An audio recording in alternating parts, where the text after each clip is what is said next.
Hello and welcome. I'm Mark Crosby, and I'm here today to talk about an event that will be happening at the Thomas Crane Public Library. The presenter, Seema Kenny. She is a professional genealogist, and she's going to join me remotely via Zoom. Seema, thanks for joining me here today in studio. I say in studio, you're on my laptop. I know you're at home. I'm in the QATV studio. It's amazing what technology does or can do. We've learned a lot the last 3 years, haven't we? Absolutely. And I know genealogy, this access via computers has been, a big change and help for genealogists out there, or simply folks looking to find out about family history. Oh, absolutely. Yeah, a lot more people picked it up during the pandemic, which is great. Maybe nothing else to do, right? That's exactly right. So, a professional genealogist, explain that. What does that mean, and how do you use that to host programs?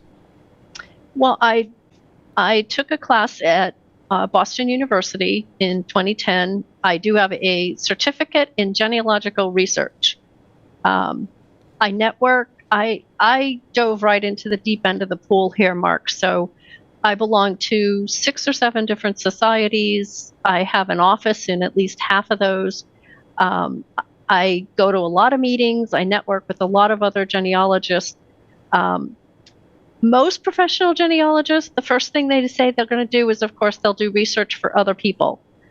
I tried that and decided I didn't really like it. So my business is really built around educating people and writing articles and books. So that's just where I'm comfortable. And what's your favorite part of genealogy? Oh, I love finding the stories of, what people did and not just the dates, but what did they do in between the dates and how they lived and, trying to decide whether they were on the cutting edge of technology, whatever that was at the time, or, hanging back and waiting for everybody else to test it out first. So when people approach you and they're interested in finding out about their family history, what do they tell you? What sparked an interest? Some people will. Some people, I'm just curious. I have the time now. There's 101 reasons why you get started. But, the best place to start is always in your own home. Gather up all the birth announcements, the obituaries, the funeral cards, all those things that you have for family members, and put those in order first. Because you'll be amazed how much information you can gain just from your own bookshelves, boxes, and closets. Well, I'm going to ask, too, how much is out there as public knowledge, and how much do you simply have to delve deeper? Oh, most of it you have to delve deeper, because what most of us find is, the things that have been digitized are either from the colonial era or they're from the 20th century. So when you're looking for those 18th or 19th and 20th century records and things, those are still offline for the most part. And you may have to go to the town hall and the library and the historical society and any place else, cousins' houses and whatever else you can find where you might find some of these things. And you have to be creative sometimes on what you might find and how you can fill in some of the details. So I guess it goes without saying that obviously advances in technology has made this, the search easier, I suppose, although there's probably avenues out there that I think one can probably get overwhelmed. Oh, absolutely. And it has made it easier from the standpoint of you're not as much stuck on a schedule. You can do things when the regular libraries and things are closed. But on the other hand, you can only do from home what somebody else has digitized. So if the town has not digitized their records, you've still got to go to that town and look at everything in person. So you mentioned libraries, you mentioned historical societies. What are some of the other places that folks can gather information about their history? Um, well, obviously, of course, talking to relatives is a big one. You know, ask what they know, have them help you identify photographs or remind you where a photograph was taken, what was the occasion. Um, I always say it's always good to ask somebody else because everybody remembers the event differently. So I know just my sister and I, a lot of times, if we're talking about something, I'll say it's black. She said it was white. I know we grew up in the same house. We were at the same party. How we remember it so differently, it just amazes me. So getting somebody else's opinion that was also there is always very valuable. And obviously, folks can do this on their own, or they can hook up with someone like you. So if they decide to work with you, how does working with you provide a benefit, I suppose? Well, it's always good to have a second pair of eyes. You know, I'm sure most of us have had this experience that I have all the time. I get stuck on something and I start talking to somebody, and halfway through my description, I'm like, "Oh, I figured it out." It's it's that talking, it's presenting it in a different manner to somebody else, and sometimes it's just somebody who's been doing it for a while and has some experience may offer you some other path that you just didn't think about. You know, uh, I know, or they may know some history. I had a class several years ago now because we haven't done in person things. Um, Somebody was looking for something in Maine. And I said, well, and she's like, I've looked and I looked and I can't find it. And I said, well, what dates are you looking for? And it was like the 1700s. I said, there was no Maine in 1700. They were part of Massachusetts. And when she came back a week later for the next class, she was like, I found it, no problem. So sometimes it's just that little like, wait a minute, did you forget this? Did you forget that? Little teeny facts that can make a big difference because you want to make sure when you're looking for a needle in a haystack that you're looking in the right haystack. And certainly someone to keep you on track, and that's a perfect example of that. Absolutely. And that's what societies are great for, too. You know, there's at least 15 different genealogical societies in Massachusetts. So there should be one that's fairly close to most any of your listeners, viewers. So, it's always worth joining because you're going to meet people that have the same hobby. Who knows? You may meet a cousin that you didn't know you before. Well, this leads me to the question of travel, and I suppose travel could be involved for the person searching. Oh, absolutely. I still have relatives in most of the towns where my, at least grandparents and great grandparents left. So it's always fun to go back. And I have cousins there that can show me around and things. But definitely traveling to other places to find, more local history and everything. I'm hoping to get to Europe next year and visit some family places in Europe. So we'll see. And as far as how much time it will take, I guess it depends on how far people are willing to go, or how deep a person's willing to look. Yeah, I mean, it'll take as much time as you can give it. Again, yeah, you're right. I've gone 10 generations back on one line and I haven't left the United States. So I'm back to the 1600s, and, someday I'll add some more to that. But you just, pick your focus and decide what you want to do. Now, I have to If you ask, can only do a couple generations, that's still better than not doing any. So. absolutely. I have to ask, any personal experiences, clients you've worked with that found out they were related to a historical figure? Not that I can think of off the top of my head. I did do one family history for a friend. He wanted to give it to his mother. I think it was her 80th or 90th birthday, whatever.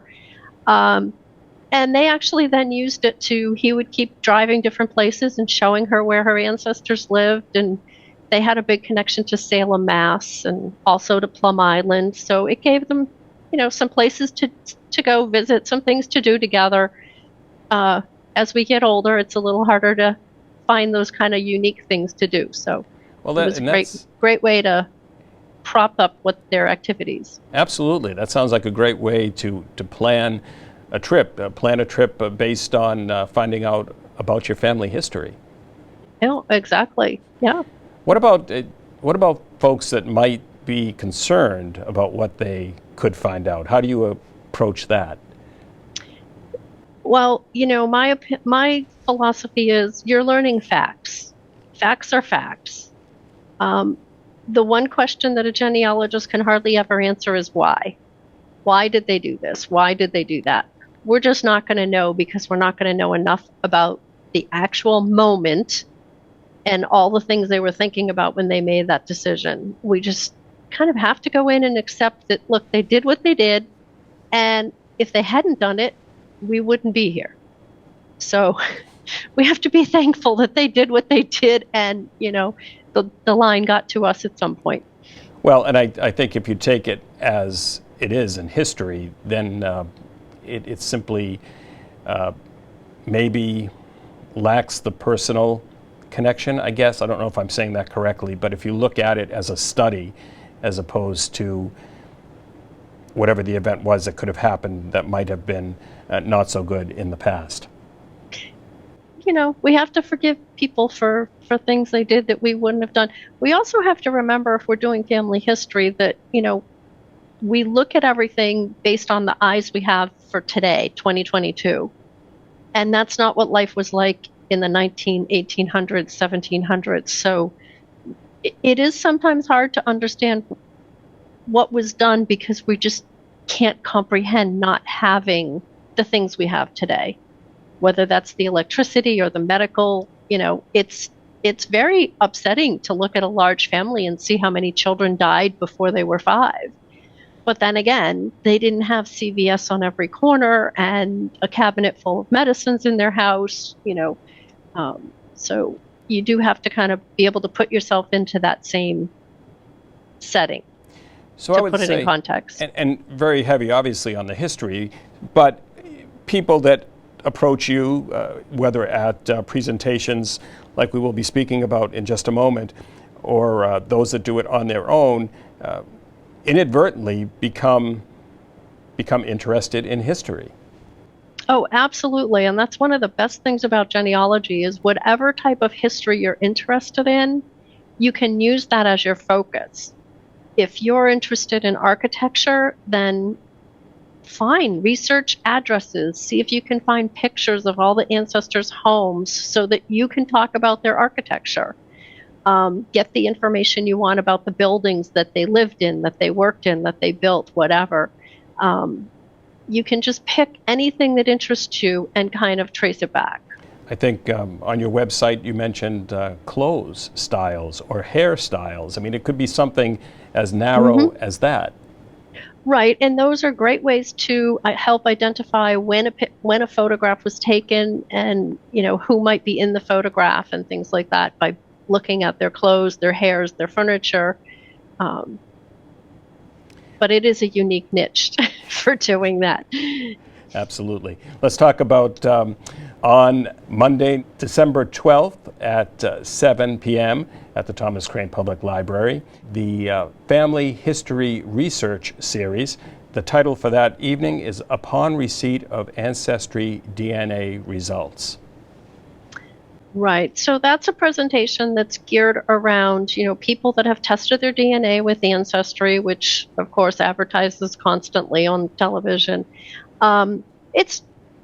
While it's geared to Ancestry, it certainly applies to any other company that you might have tested with, but Ancestry seems to be the biggest one. So, but it's about, what do you do when you get that message that, oh, your results are in? You've waited 6 weeks, maybe more.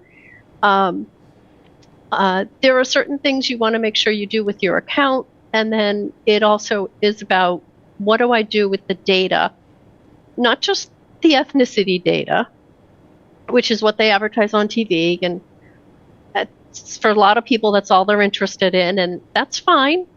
You can be those users can be kind of annoying to those of us that want to use it to find cousins. But it really is about using that DNA test result to find cousins and figure out how you're connected. And DNA obviously has become so much used in I say in recent memory, but probably not so recent. I think DNA has probably had a place for research for quite some time. It's actually, well, I consider it recent because it's within our lifetimes, but it's really only been about 20 years that it's been used for genealogy. So, compared to the other books and things we pull out that are hundreds of years old, it's pretty new. One of the things you had mentioned, as people grow older, family history, would you say, becomes more important to them? Absolutely. Absolutely. Most people are like, I wish I had written down the stories my mother and my grandmother told me. I wish I had paid more attention. I have an aunt that's in her 80s now, and she's always telling me, her mother lived with them most of their life. And she's always saying, I wish I had written more notes about what mom had told me. And she's an only child and has no descendants. So, it doesn't even matter how much family you have. People just miss the stories and they want to be able to pass them along to a few other people. So, and it's part of it is that, as you get older, you feel like, oh, I've retired. Now I have the time to do this.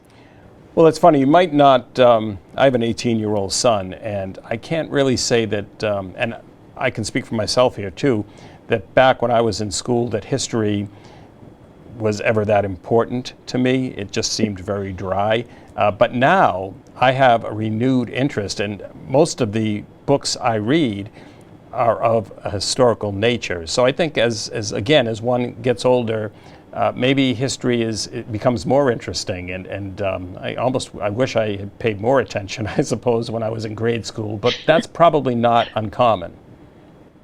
I don't think it's uncommon, and I think a lot of it has to do with how we were taught history. Today they have a lot more information, they have a lot more tools. My husband and I do the same thing. We watch something on the History Channel and we're like, why didn't they teach it like this when we were kids? We had, the old film strips, Advance at the Beep, and memorize this list of dates and whatever, and that wasn't really a fun way to learn history. It is a little more fun when you can say, I know my great-great-great-grandfather was in this battle or was in this, and I want to go find out what I can about them. It does make it a lot more interesting. So lastly, to folks that are watching this interview, what can you tell them about, I suppose, what they would expect at the Thomas Crane Library presentation? There will be a handout, so you don't have to take notes, but you're welcome to take notes. I usually get there at least a half an hour ahead of time. I forget exactly what time the library closes, so I don't know how much later than that I can stay, but they will have my contact information. I'm happy to have them contact me and ask questions, even long after the presentation. I never mind answering emails and trying to help somebody else with their work. Well, Seema, I want to thank you for joining me here at QATV via Zoom. So thank you for zooming in, so to speak. Fascinating, and I certainly would expect for you to have a lot of folks attend the Thomas Crane Library series. I hope so. We've had good turnouts in the past, so hopefully, we can get past this pandemic and people feel comfortable being in a room with others. Absolutely. Well, happy hunting. Thank you. You too. And thank you at home for watching. This has been a cooperative program of the Quincy Thomas Crane Public Library and Quincy Access Television. Please continue to watch Local Access TV for more locally produced programming.